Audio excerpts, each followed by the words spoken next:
How bad is it? Yeah, I mean, well, the 1 yard being touched is all. Whenever you're getting hit that early, it's offensive line or blocking related, right? Um, unless you are just saying like the worst play possible, but that is, I mean, even that doesn't hold up over a whole game, right? I thought they started out really well in the game.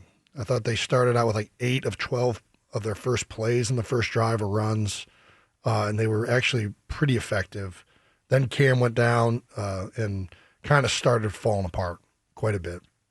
And I think that that's kind of been the way the whole season has been for the offensive line to date. I think that if you look at what happened with Andy's last year here, with a lot of part of why Doug ended up leaving, when the offensive line gets banged up, it's really, really hard to replace those guys, especially when you're used to operating with perennial All-Pro and Pro Bowl caliber guys the way we have for such a long time with Jeff Stoutland and the Philadelphia Eagles.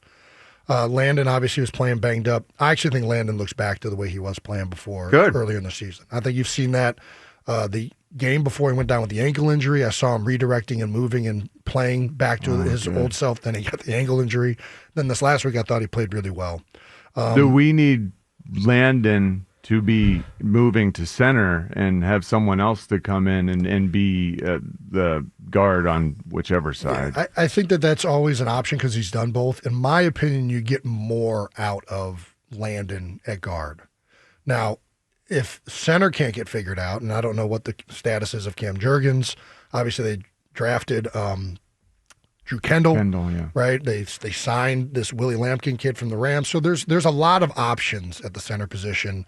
I don't know where they're at from like a health standpoint and what they'll do this week. But I do think Landon, he can play center. But because of his mass and his size, you affect more in the running game with the type of player he is at a guard position.